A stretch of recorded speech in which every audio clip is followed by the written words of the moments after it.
We've got a bombshell, ladies and gentlemen, a bombshell. Bill Gates' Epstein testimony has been revealed. And okay, the congressional transcripts revealed Microsoft co-founder Bill Gates being grilled behind closed doors over his past relationship with disgraced financier. I love the title of disgraced financier, Jeffrey Epstein, appearing voluntarily before the House Oversight Committee. The 70-year-old tech billionaire faced hours of intense questioning regarding his name appearing thousands of times within the newly declassified federal investigative files. In his newly unsealed testimony, Gates expressed deep remorse, calling his association with the late convicted sex offender a grave error in judgment that he deeply regrets. That's one way to say it. Like, college debt is what a lot of people tell me they deeply regret. People have like a lot of errors. I don't know very many people who've had dinner multiple times or been on the planes of convicted sex offenders. I just don't know very many. Maybe it's because of where I live. It's just because it's a smaller area. But in all honesty, I've told you this before, and it's true. There are Epsteins in every town. There are Epsteins in every community. You got to be careful of these people. They are literally everywhere. There are people that belong to churches, mostly underground societies like the Freemasons. They are running children like people run cocaine back in the 80s. It's like crates of them every night coming into the ports, like loaded up on trucks. It's terrifying. This is something that like people, they cover up routinely. It is Freemasons, it's the Jesuits, it's the Jewish, it's everybody. It's not one religion. It is Christians. It is just as many Muslims. They all have tunnels under their synagogues. They all have tunnels under their churches. They all use MK Ultra mind control sex rituals on their concubines. And if you're a former Catholic, you know, unfortunately, that there is a deep tie. There's a deep history of the Jesuits and their well-known fascination for the little members of their church. And so many so that they have had the Pope step in and ship them on over to the Vatican to protect them. So don't come at me and say that these claims are unfounded. Don't come at me and say that it's ridiculous to say that Jews and Jesuits do blood libel just the same amount. Don't come at me, because I'm going to come at you with facts and logic, and you're going to be standing there saying nothing. So the transcripts in general, they also have Gates explicitly accusing Epstein of plotting to blackmail him over his personal life. We know about this. Under oath, Gates admitted to having extramarital affairs with 3 separate women, including a Russian bridge player, a nuclear physicist, and a medical entrepreneur. Gates told lawmakers that once he tried to cut ties with Epstein in 2014. The disgraced financier discovered the infidelities and actively drafted emails to pressure him back into his inner circle. Gates maintained that while Epstein clearly contemplated blackmailing him by mixing facts with outright lies to gain leverage, the extortion plot had never fully materialized. The congressional deposition also forced Gates to directly address highly damaging health rumors and explicit claims found within leaked Justice Department documents. Lawmakers aggressively pressed the billionaire on draft emails written by Epstein, which falsely alleged that Gates had contracted a sexually transmitted infection from a woman in Russia that he had covertly acquired medication to treat. Gates forcefully rejected the accusations on the record, telling the committee in no uncertain terms, "I've never had an STD," and flatly denying that he had ever covertly distributed any medication to anybody. No, I'm not slipping anything into my wife's drink. Throughout the session, Gates steadfastly maintained his innocence, insisting that he had absolutely no knowledge of Epstein's illicit network or the horrific abuse of young women and girls. And he said that his 12 to 14 meetings with Epstein were strictly limited to discussions about global health, philanthropy, and accessing wealthy international donors. Gates assured lawmakers that he had never witnessed any criminal conduct or visited Epstein's infamous private island. So, as Americans, I want you to take comfort in this because many people are looking at Bill Gates walking free after everything this man has provably done. And, just the terrifying lengths of humanity destructive things that he has definitely got planned for his foundation while he's alive and well after he's alive. He's got plans that will be implemented in the 2050s, 2100s. You don't even know what this guy's got planned for the future. He is the next Carnegie. He's the next Rockefeller. It is going to be scary. The Gateses are part of the Illuminati now. It's perfectly fine. I don't know what else to say. All right. I just want to say this, though. This, as an American, you should take a lot of comfort in this. I'm going to tell you why. You're probably going, why should I take comfort in the idea that a billionaire can lie to a congressional, in a congressional hearing? Essentially, this person was, I know they don't believe in the Bible. They don't believe in anything that's not worth something, that is not appraisable. They don't believe in anything that is not outside of the material, except for, the transcendent idea that he's going to fuse himself with a cyborg and he's going to live forever. Why should I take comfort in the idea that a billionaire can lie to Congress? Well, can I pose to you that maybe you're not thinking about this in the right way? Bill Gates is a nobody. He was objectively the biggest loser any person could be, regardless of race, regardless of sex, regardless of anything. Bill Gates was a prime example of somebody who really was nothing. He was nothing. He's nothing physically impressive. He's not a rather attractive man.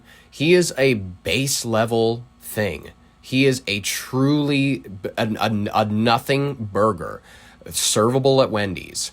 And if nothing burgers can make it to the point where they can just because of how much they might have at Wells Fargo, I'm going to assume is where he banks.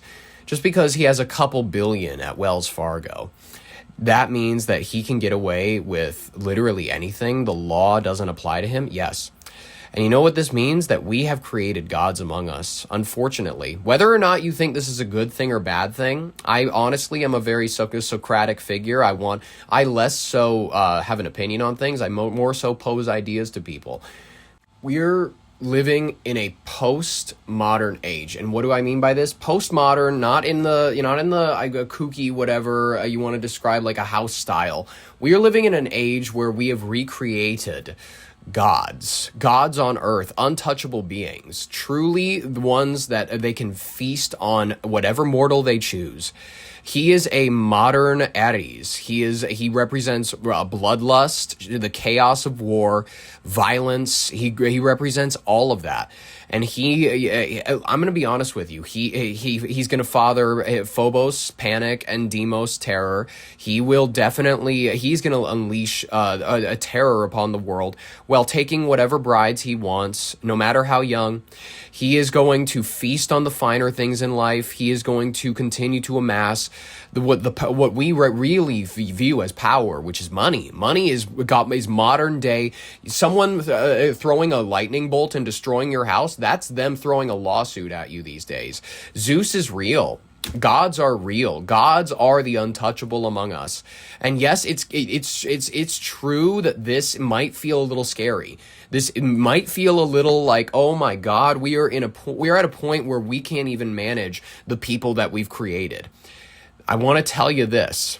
Whether or not you think this is a good thing, it's certainly going to make really great stories that people are going to learn from hundreds, maybe thousands of years from now. If there even are people, the P-47s, the present plus 47,000 years and the present plus 52,000 year aliens that live underground and interdimensionally, when they learn about our history, when they begin to kind of go like, oh, what were the ancient Americans believing? What were the ancient Europeans believing? And really, they're talking about people in the ancient year of 2010 or something like that. And it'll be like the ancient, the Bilgates. They are going to debate the pronunciation of the ancient people's names, and then there's going to be some dork that's like, well, actually, originally it would be pronounced Bill Gates, and they're going to be like, Bilgates. What the fuck are you talking about? What are you talking about? Biliam Biliam's always talking about the correct anglicized back in the day pronunciations. Just get with the Biligates. Biligates was one of the most powerful gods in ancient America, really the ancient world. He amassed so much power. One of his friends, Jeffrey Epstein, he unfortunately was cast down by the other gods. He was decided to be the ruler of the underworld and lust, and it was a really interesting time to be alive. Really, they didn't even know how powerful the people that walked around them were. The people that they tried to stick a microphone in the face of, that was a modern day Ares. This morning, a window into how Jeffrey Epstein may have tried to wield compromising information against one of the world's richest men. A newly released transcript shows Bill Gates expressed regret about his years-long relationship with Epstein and told the House Oversight Committee when he tried to cut ties, Epstein wouldn't have it and plotted to use Gates' sex life against him. I was not blackmailed, Gates told the committee, but, it looks like Mr. Epstein's brainstorming was going in that direction. Gates acknowledged extramarital affairs, and when Epstein learned about... He's just collecting whores. This is such a Greek god thing to do, because Greek gods, they are supposed to represent human beings, so they're supposed to have faults, they're supposed to have many children and whatnot. Do you see what I mean by this? Am I like too high up in the like thinking stratosphere where people are just going like, holy shit, there's Lucy in the sky with diamonds, he doesn't even realize where he is, he's like high on cocaine or something? Am I just like too far up to where people don't even know what I'm talking about anymore? We are living in a day of modern gods. It's true. Two of them from a mutual acquaintance, he said Epstein began working to use information about my infidelities. The committee asked Gates about these photos from the Epstein files showing him with women. Gates responded he did not know them. He said, Epstein asked me to take He's holding that little Asian with the bob cut real close for somebody he doesn't know. A photo with one of his assistants, which I did. Gates said he knew Epstein was a sex offender, but hoped he would introduce him to wealthy people who could help the Gates Foundation. Gates said he met Tom Pritzker, Mort Zuckerman, and Leon Black. None donated, and Gates told the committee the Epstein brokered meetings were a dead end. Mr. Gates was aware that Jeffrey Epstein had been convicted and for a horrific crime and continued to interact with him to seek money for his foundation. And I think we would agree was a horrific judgment call. A transcript of the committee's interview with Epstein's longtime assistant, Leslie Groff, shows she denied booking massages for Epstein with anyone she knew to be underage. I never met these women, so I didn't know if they were young or how old they were, Groff said. I thought that it was just something that he did. Like going to... I've noticed something about Leslie Groff. She is so just like washed out.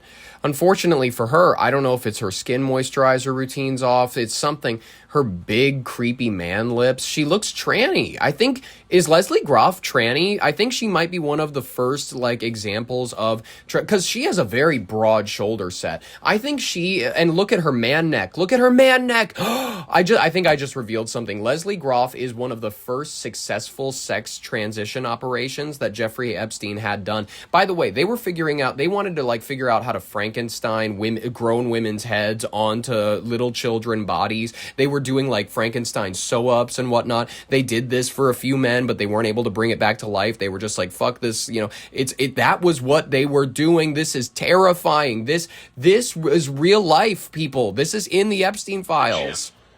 On Friday, the committee is scheduled to interview Leon Black, the private equity billionaire. He was forced out of the firm that he founded over his relationship with Jeffrey Epstein. Guys? All right. Well, thank you for that, Aaron. Thank you for that, Aaron. I appreciate it. Well,